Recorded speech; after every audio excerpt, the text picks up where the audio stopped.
오늘 하나님의 말씀 함께 보겠습니다. 사도행전 21장 1절에서 14절까지의 말씀입니다. 저와 여러분이 한 절씩 번갈아 읽겠습니다. 한 절씩 번갈아 읽고 마지막 14절 말씀은 함께 읽습니다.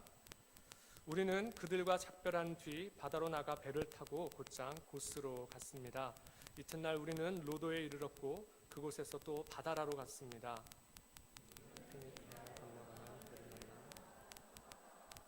키프로스 섬이 보이자 그 섬을 왼쪽에 두고 시리아로 행선해 두로에 배를 댔습니다. 그곳에서 배에 짐을 풀기로 돼 있었기 때문입니다. 우리는 두로에서 제자들을 만나 그들과 함께 7일을 지냈습니다. 그들은 성령의 감동으로 바울에게 예루살렘으로 올라가지 말라고 전했습니다.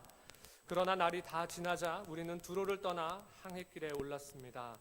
모든 제자들과 그 아내들과 자녀들이 도시 밖까지 따라 나와 우리를 전송해 주었습니다. 우리는 그곳 바닷가에서 무릎을 꿇고 기도했습니다.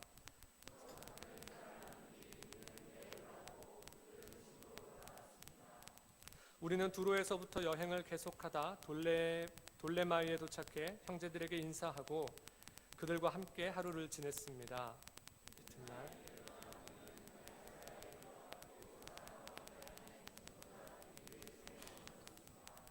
그에게는 결혼하지 않은 4명의 딸이 있었는데 그들은 모두 예언하는 사람들이었습니다.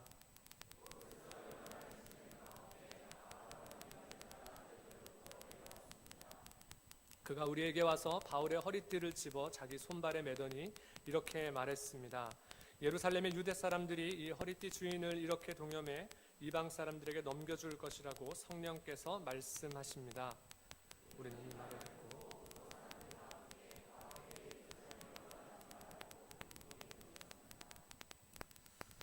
그러자 바울이 대답했습니다. 왜 여러분은 울면서 내 마음을 아프게 합니까? 나는 주 예수의 이름을 위해 예루살렘에서 붙잡힐 것은 물론 죽을 각오도 되어 있습니다. 바울이 설득당하지 않자 우리는 주의 뜻이 이루어지길 믿습니다. 아멘. 마이크 볼륨 좀 해주십시오. 네, 오늘 사도행전 21장의 말씀을 함께 나누는데요. 나누기 전에 먼저 잠시 기도하겠습니다. 주님, 이 시간 주의 말씀 앞에 섭니다. 주의 음성 듣게 하시고 믿음으로 결단하고 순종케 하여 주시옵소서. 전하는 자 듣는 자 모두에게 하나님의 마음이 충만히 부어지는 시간 되게 도와주옵소서. 예수님의 이름으로 기도합니다. 아멘. 우리가 사도행전의 말씀을 6월부터 묵상하기 시작했는데요. 여러분들 어떻게 읽고 계세요? 잘 읽고 계세요? 네, 이제 어느덧 벌써 이 사도행전도 끝날 시간이 다 돼 가는 것 같습니다. 이 사도행전이라고 하는 단어가 가진 원래 헬라어 제목을 좀 보면요, 프락세이스 아포스톨론이라고 하는 제목으로 되어 있습니다. 프락세이스라고 하는 말은 프락시스라고 하는 이 단어의 복수 형태인데, 프락시스는 믿음의 행위를 나타내는 단어입니다. 그리고 아포스톨로는 아포스톨레라고 하는 사도를 뜻하는 단어죠. 그 단어의 복수 형태로 아포스톨레라고 되어 있습니다. 아포스톨론 이렇게 되어 있습니다. 그래서 사도행전을 헬라어 제목은 그 프락세이스 아포스톨론, 그래서 그 말을 그대로 우리가 해석하게 되면 사도들의 믿음의 행위들이 들을 모아놓은 책이 바로 사도행전이 되는 거죠. 이렇게 기록된 이 믿음의 행함들의 기폭제가 되었던 것이 바로 성령입니다. 예수님께서 승천하시면서 말씀하신 대로 그들이 예루살렘에 있을 때에 머물러 기도하고 기다리고 있을 때에 성령을 부어주셨고, 또 그 성령 강림 사건을 통하여서 하나님의 교회가 이후로 어떻게 형성되어 갔는지, 또 예루살렘 지역과 소아시아, 또 유럽과 또 당시 이방 세계의 심장부라고 할 수 있었던 로마에까지 어떻게 하나님의 복음이 증거될 수 있었는지, 또 그런 과정 속에 일어난 여러 가지 많은 사건들 속에서 하나님께서 어떻게 하나님의 사람들을 세우시고 도우시고 하나님의 교회를 든든히 해 가셨는지가 잘 드러나 있는 그런 책입니다. 그래서 이 사도행전을 성령행전이라고 부르기도 합니다. 그 모든 과정 속에 성령께서 주체자가 되셔서 이끌어 가셨기 때문이죠. 성령을 체험하고 믿음의 삶을 살아가는 사람들의 전기다라고 이야기할 수도 있으면서 또 동시에 그 뒤에는 성령께서 이끌어 가시는 귀한 일들, 사람들을 도우시고 세우시고 교회를 만들어 가시는 그런 하나님의 역사들을 볼 수 있는 책입니다. 그래서 우리가 지금까지 사도행전의 말씀들을 읽어오면서 확인했던 어떤 성령의 역사들은 대부분 어떤 것들이 많이 있었냐면 마치 예수님께서 그 옛날 하셨던 그 사역들을 그대로 옮겨놓은 듯한 그런 많은 일들을 경험하게 되었습니다. 우리가 그것들을 읽어보았죠. 그래서 많은 병든 자들을 고치기도 했고 또 심지어는 죽은 자가 살아나기도 했고 또 감옥에 갇힌 자가 천사의 나타남으로 말미암아서 감옥문이 열리는 그런 일들을 경험하기도 했습니다. 이른바 특별하고도 신비한 그런 기적의 역사들을 경험해왔고 우리가 그런 것들을 주로 읽어왔습니다. 오늘 본문에도 성령이 등장을 하는데요. 오늘 본문의 상황적인 배경을 보면 바울의 세 번째 전도 여행의 마지막 끝자락에 와 있는 때입니다. 그래서 최종 목적지가 되는 예루살렘으로 향해 가기 바로 직전의 시간들인데요. 그런데 이때 등장하는 성령은 우리가 지금까지 보아왔던 어떤 특별한 신비한 그런 어떤 기적을 일으키는 그런 성령의 모습들에 주목하고 있기보다 조금 다른 역할에 성령의 역할에 주목하고 있는 것을 볼 수 있습니다. 바로 그것은 알려주시고 말씀해 주시는 성령님의 모습이 오늘 본문 가운데 드러나 있다는 겁니다. 우리가 두 군데의 말씀을 함께 한번 확인해 보겠습니다. 먼저 4절 말씀을 함께 읽어보겠습니다. 4절 말씀. 우리는 두로에서 제자들을 만나 그들과 함께 7일을 지냈습니다. 그들은 성령의 감동으로 바울에게 예루살렘으로 올라가지 말라고 전했습니다. 아멘. 그들은 성령을 통해서 어떤 이야기를 듣게 되었어요. 그런데 그 이야기를 듣고 나서 바울에게 했던 이야기는 뭐냐면 바울에게 예루살렘으로 가지 말라는 것이었어요. 그러면 성령을 통해서 듣게 된 이야기가 무엇입니까? 성령의 감동으로 알게 된 것이 무엇입니까? 예루살렘에 가면 위험한 일이 기다리고 있다라고 하는 거죠. 그런데 성령의 말씀하시면 여기서 끝나는 것이 아니고 또 돌레마이를 거쳐서 가이사랴 지역으로 도착했을 때 여기서도 하나님이 예비한 사람을 통하여서 성령의 음성이 들려집니다. 11절 12절 말씀 함께 읽어보겠습니다. 11절 12절 함께 읽습니다. 우그가 우리에게 와서 바울의 허리띠를 집어 자기 손발에 매더니 이렇게 말했습니다. 예루살렘의 유대 사람들이 이 허리띠 주인을 이렇게 동염해 이방 사람들에게 넘겨줄 것이라고 성령께서 말씀하십니다. 우리는 이 말을 듣고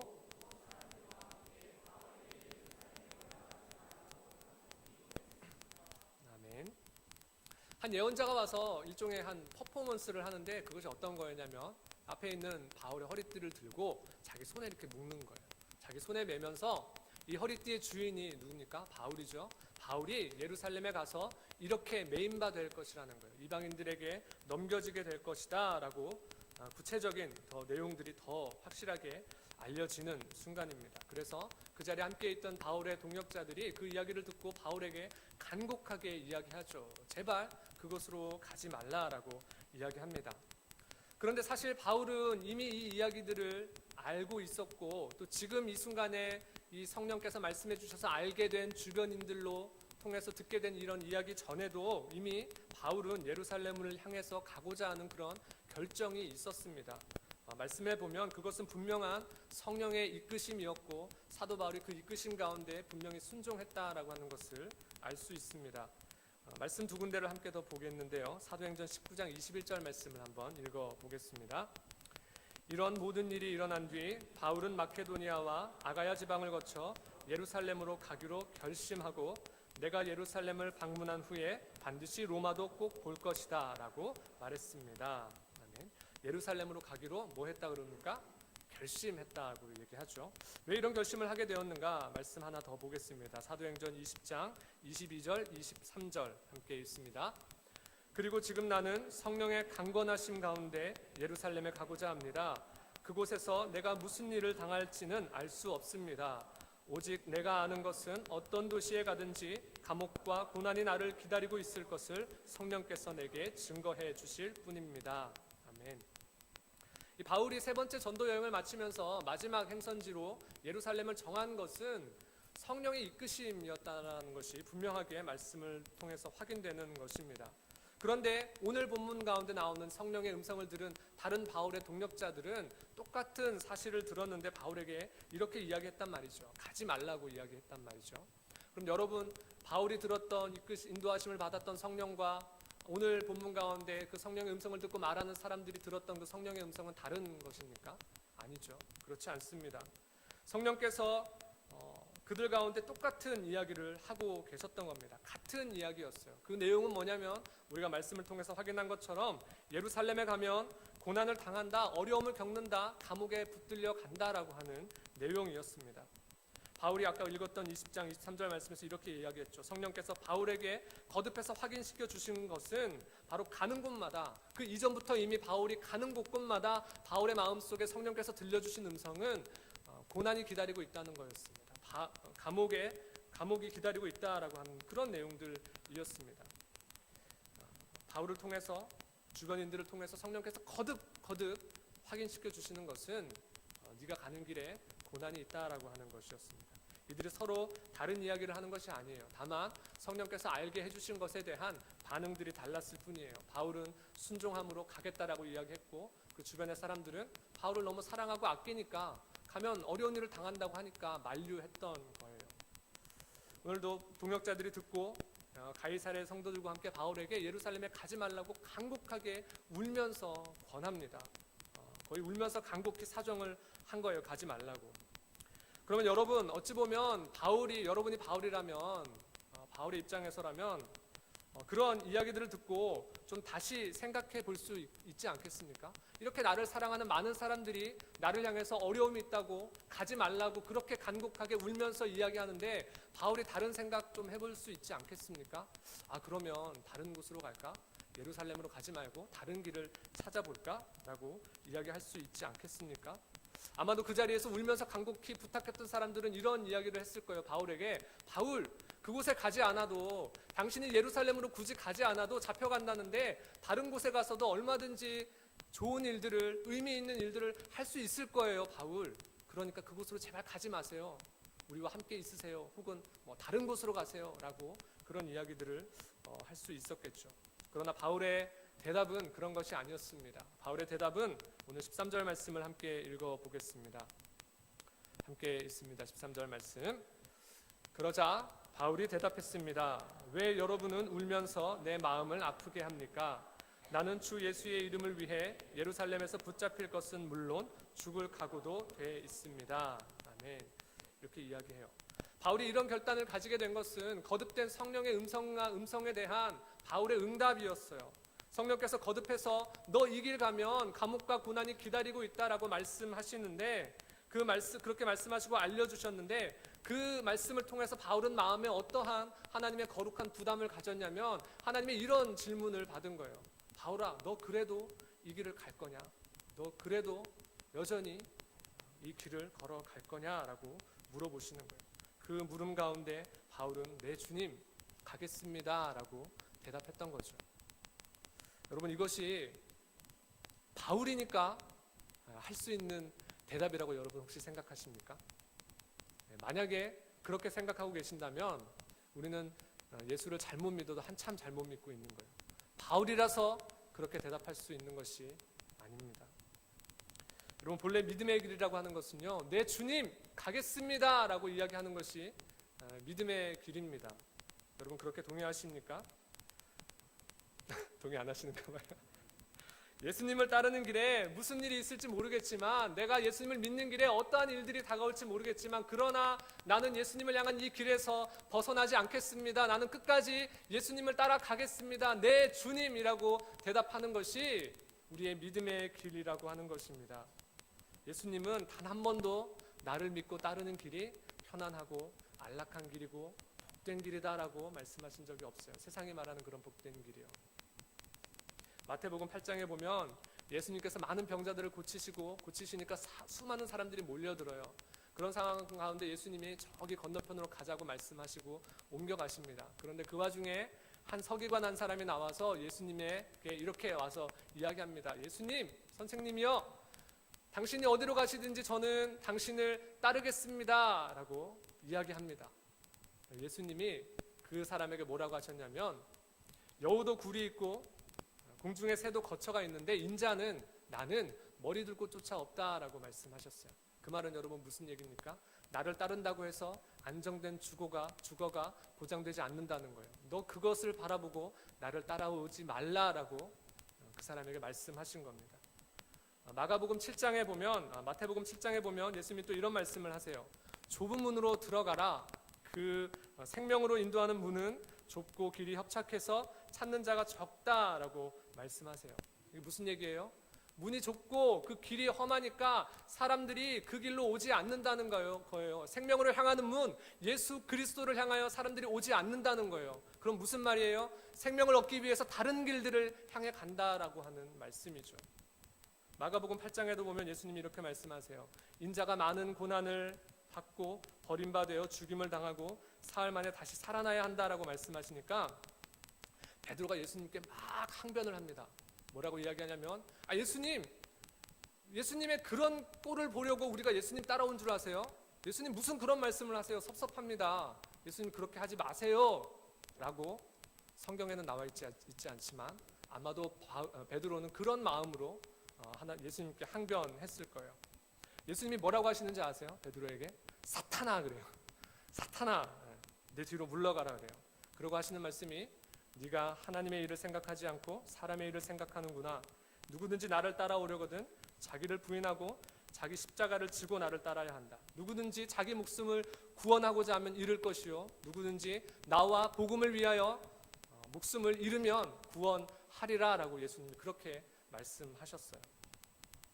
여러분 예수님은 애초부터 자신을 따르려면 생명까지도 내어놓아야 한다라고 포기해야 한다라고 말씀하셨어요. 그것이 나를 믿고 따르는 제자의 길이다라고 예수님은 분명하게 말씀하셨거든요. 그런데 우리는 어떻습니까? 예수를 믿으면서 자꾸 다른 것을 예수님께 요구합니다.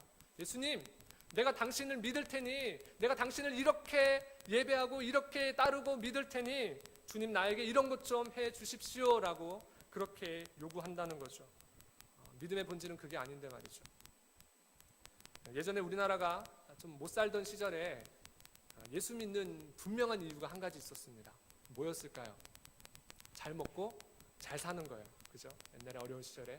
그래서 그 당시에는 이런 것들이 굉장히 많았어요. 무슨 축복 성회, 축복 대성회, 축복 부흥 집회 뭐 이런 것들이 굉장히 많았어요. 교회 일들 가운데 이 축복이라는 두 글자가 빠지면 일이 안 돼요. 사람들이 모이지를 않는 거예요.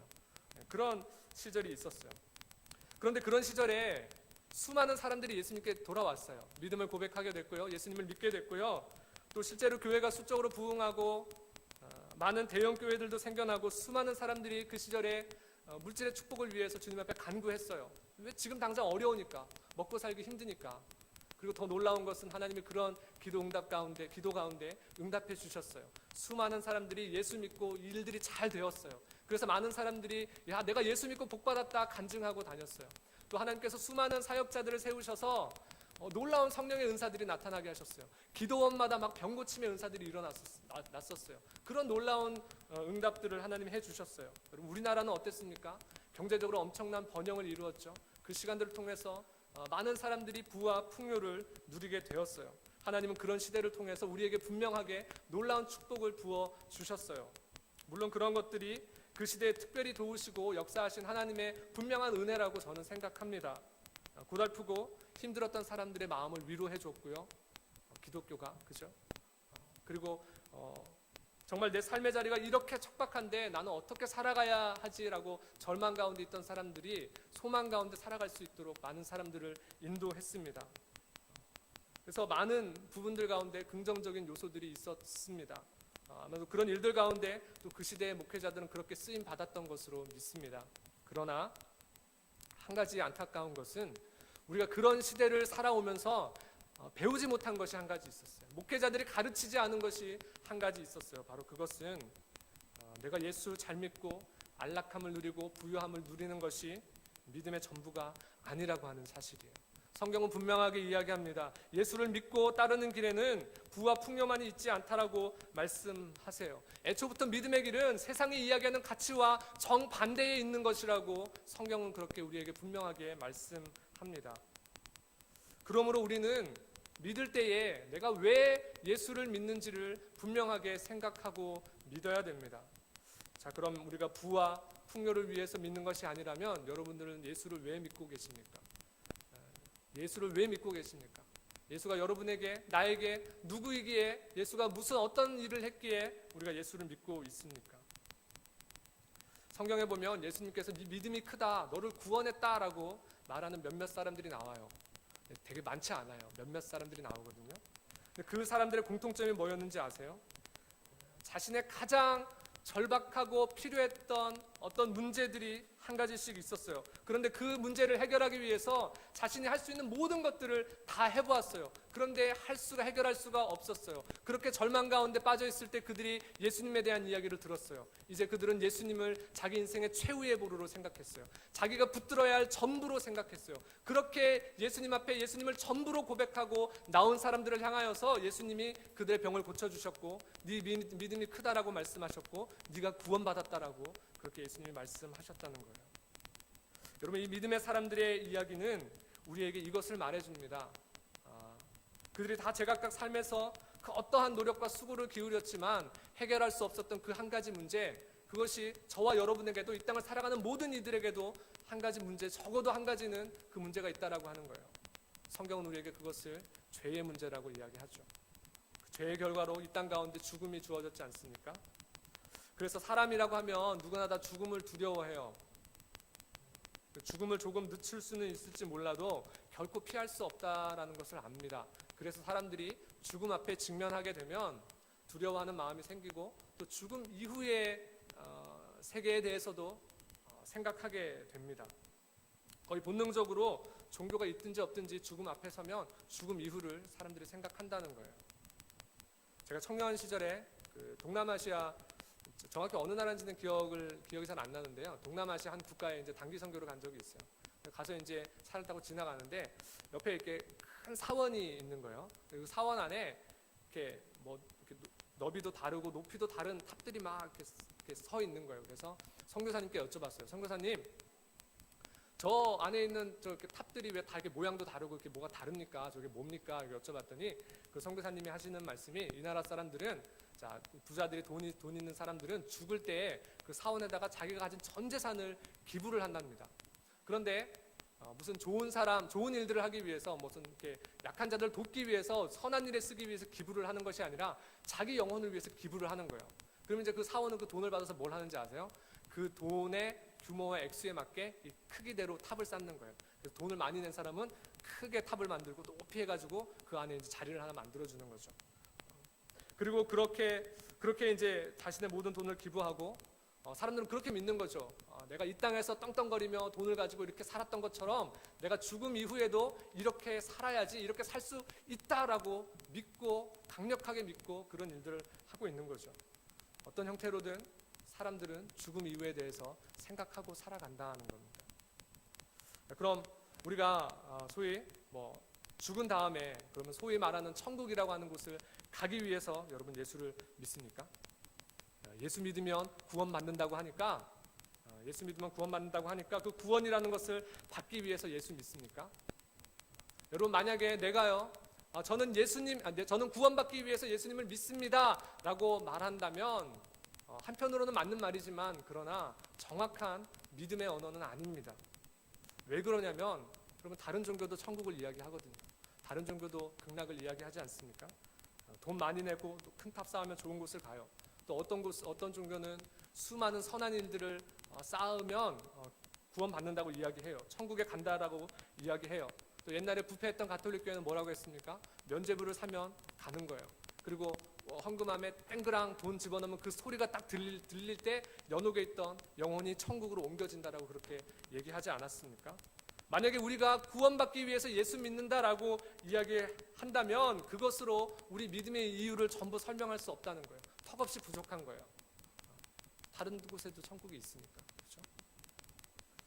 우리가 그러면 다시 묻겠습니다. 여러분 왜 예수를 믿습니까? 내가 예수 믿는 이유가 뭐예요? 여러분 예수 믿는 이유가 뭡니까? 여러분에게 나에게 행하신 그 하나님의 크신 사랑과 은혜를 내가 경험했을 때 깨달았을 때 우리가 예수 믿는 거 아닙니까? 나를 위해서 나를 사랑해서 자신의 전부를 쏟아주신 그 하나님의 사랑을 우리가 깨닫게 되고 알게 될 때에 그 사랑에 감격해서 내가 예수 믿는다고 고백하게 된 거 아닙니까? 여러분 처음에 어떻게 예수 믿으셨어요? 그 사랑을 다 깨닫지 않으셨습니까? 그것을 알지 않으셨습니까? 우리가 그 사랑 때문에 예수 믿는다라고 고백했다고요. 그 사랑 때문에 우리가 주님을 믿는 거예요. 그 사랑 때문에 우리가 주님을 따라가는 거예요. 그 사랑 때문에 나도 주님을 그렇게 사랑하는 거예요. 어쩌면 내 생명을 다해서까지도 주님을 사랑하는 거예요. 그래서 예수님이 가신 길을 나도 따라가는 거죠. 예수님이 나에게 보여주신 그 사랑이 너무나도 크기 때문에 우리가 그 길을 가는 겁니다. 그리고 또 그 사랑을 다른 사람들에게도 알려주고 싶은 거죠. 그 길에 고난이 있어도 핍박이 있어도 내 주님 나는 그 길을 가겠습니다. 끝까지 가겠습니다 라고 외치면서 살아가는 것이 여러분 그리스도인입니다. 오늘 바울을 향한 성령의 증언들은요, 바울아 너 그래도 이 길 갈래? 너 그래도 이 믿음의 길을 갈 거야? 라고 물어보시는 하나님의 거룩한 부담의 음성이었어요. 어쩌면 이 믿음의 길은 애초부터 이 믿음의 길은 결코 편한 길이 아닌 거예요. 성경이 말하죠. 좁은 길이다. 십자가를 지는 길이다 라고 이야기합니다. 손가락질 받는 길이다. 세상의 조롱과 멸시를 받는 길이다 라고 이야기합니다. 그런데 여러분 예수님이 손가락질 받았어요. 예수님이 조롱과 멸시를 받았어요. 예수님이 고난을 받았어요. 여러분 왜 그러셨습니까? 나를 사랑해서 그렇게 하셨죠. 나의 죄의 문제를 해결하시기 위해서 그렇게 하셨어요. 그래서 내가 그 사랑 때문에 그 사랑이 너무 커서 내가 예수를 믿기로 결정했다라고 한다면 나도 손가락질 받는 거예요. 나도 조롱 받는 거예요. 나도 그 고난의 자리에 기쁨으로 동참할 수 있다라고 하는 거예요. 예수님 때문에. 제가 여러분에게 막 순교하라고 이야기하는 것 같아요. 한참 얘기하다 보니까. 네. 어떤 선교사님이 이런 말씀을 하셨어요.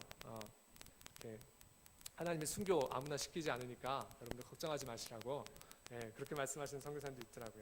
네. 그렇죠. 순교는 하는 부분이에요. 그렇죠. 우리가 모두 죽어야 하는 건 아니에요. 그렇지만 죽을 각오로 예수 믿고 있냐는 거예요. 우리에게 예수님 때문이라면 내 생명도 내어놓을 수 있는 그런 마음이 있냐는 거죠. 성령께서 오늘 우리들에게도 물어보시는 거예요. 너 그런데도 이 길을 갈 거야? 너 믿음의 길을 걸어갈래? 라고 물어보세요.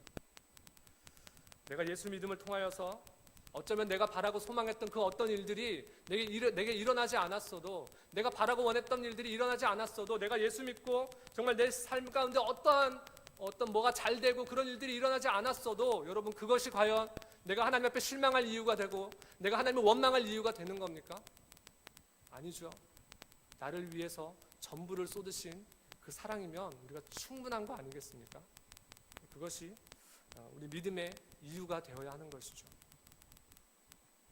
정말 믿음의 본질이 무엇인지, 믿음의 길이 무엇인지, 우리가 예수를 믿고 따른다는 것이 무엇을 의미하는지 우리가 그 물음 앞에 깊이 고민해 볼 수 있기를 바랍니다.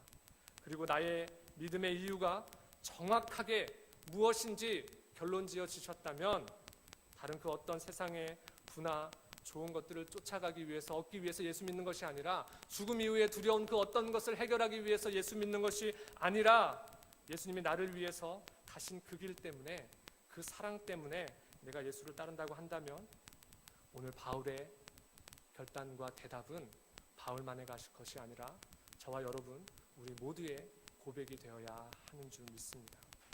사도행전은 이것이 우리 모두의 고백이어야 한다고 우리에게 말해주는 책입니다.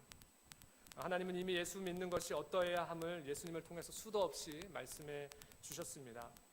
믿음의 길이 무엇인지, 예수를 목숨 다해 따르는 자들, 성령의 음성에 순종해서 믿음의 결단으로 살아가는 그 사람들의 삶을 통해서 이것이 믿음의 길이다라고 분명하게 우리에게 오늘도 이 성경을 통해서 말씀해 주고 계십니다. 여러분, 우리는 이 믿음의 길을 걸어갔던 수많은 믿음의 선배들의 이야기를 알고 있어요. 이 사도행전에 나오는 스데반, 바울, 또 그 외에 많은 사도들의 이야기, 또 그 옛날 로마의 박해 가운데 믿음을 지키기 위해서, 하나님을 예배하기 위해서 로마 시내와 그 인근 지하를 다 굴을 파서 640km에 이르는 그 굴을 파고 카타콤에서 숨어서 하나님을 예배했던 그 사람들, 평생 태어나서 햇볕 한 번 못 보고 그곳에서 태어나고 그곳에서 죽어가며 하나님을 예배했던 그 믿음의 사람들, 그들의 이야기 우리가 알고 있습니다. 또 아마존의 한 부족에 복음을 전하러 갔는데 그곳에서 남편 선교사가 죽임을 당했어요. 그런데 2년 뒤에 아내 선교사가 바로 그곳에 정확한 그 부족을 향해서 가서 또다시 복음을 증거했던 이야기. 우리나라에 복음을 전하기 위해서 대동강변에 배를 타고 내렸는데 복음의 복자도 꺼내보기 전에 칼을 맞아 죽은 이야기. 또 신사참배를 거부하고 투옥된 목사님들의 이야기. 그리고 그 목사님들을 쫓아서 우리도 하지 않겠다라고 거부하고 일본 경찰에 끌려갔던 수많은 성도들의 이야기. 여러분, 우리가 살아가는 이 땅에 어떤 사람이 누가 이런 업적을 이루고 사람들에게 칭송을 받을 만한 이런 일들을 했다더라 라고 하는 이 이야기가 여러분 하나님 앞에 남는 이야기가 아닌 것을 여러분 기억하시기 바랍니다. 우리가 하나님 앞에 남겨질 이야기는요, 믿음의 사람들의 이야기인 거예요. 하나님의 역사는 이렇게 믿음의 길을 걸어갔던 사람들을 통해서 오늘까지 이어져 왔고 저와 여러분들이 예수를 믿게 되었습니다. 좁고 좁은 믿음의 길을 우리들이 걸어갈 때 우리 자녀들이 보고 그것을 믿음의 길인 줄 알 거예요. 그리고 그들도 믿음의 길을 걸어가게 될 겁니다. 그리고 그 걸음 통하여서 하나님은 계속해서 생명의 역사들, 구원의 역사들을 이루어 가실 겁니다. 저와 여러분의 삶이 하나님 앞에서 선명하게 남겨지는 그런 삶이 될 수 있기를 축복합니다. 단순히 수많은 종교들 중에 하나인 기독교인으로 살아가는 것이 아니라 여러분 그리스도인으로 살아가실 수 있기를 바랍니다. 예수는 결코 종교가 될 수 없어요. 예수는 생명입니다. 생명이기 때문에 우리가 종교인으로 살아가지 않기를 바랍니다. 예수 그리스도를 따르는 그리스도인으로 살아갈 수 있기를 축복합니다. 하나님은 오늘도 믿음의 길을 걸어가는 그리스도인들을 찾고 계시는 거예요.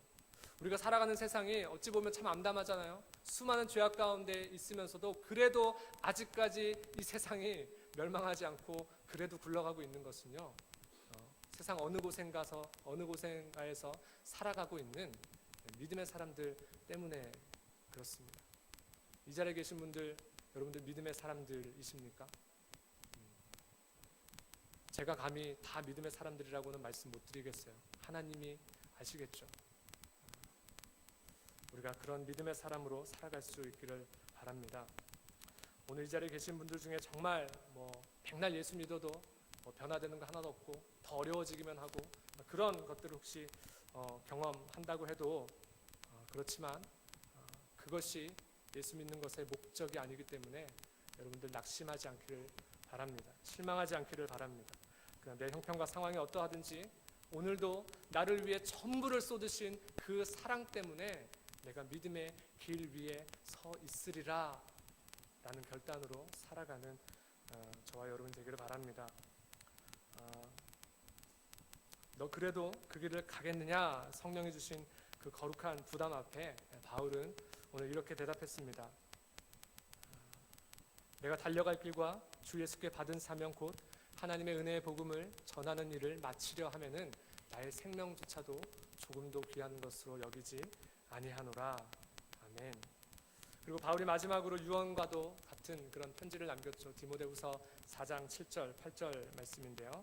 마지막으로 이 말씀을 다 함께 한번 읽어보겠습니다. 함께 읽습니다. 나는 선한 싸움을 싸우고 나의 달려갈 길을 마치고 믿음을 지켰으니 이제 후로는 나를 위하여 의의 면류관이 예비되었으므로 주 곧 의로우신 재판장이 그날에 내게 주실 것이며 내게만 아니라 주의 나타나심을 사모하는 모든 자에게도니라. 아멘. 예수님께서 말씀하셨죠. 인자가 다시 올 때에 이 세상에서 믿음을 보겠느냐라고 말씀하셨어요. 믿음을 지킨 자들이 많지 않을 거라는 두려운 말씀입니다. 그러나 믿음을 지킨 자에게는 오늘 사도 바울이 분명히 고백하죠. 의의 면류관이 예비되어 있는 거예요. 여러분, 이 의의 면류관이 저와 여러분이 하나님 앞에 섰을 때 받게 되는 정말 귀한 상급이 될 수 있기를 주님의 이름으로 축복합니다.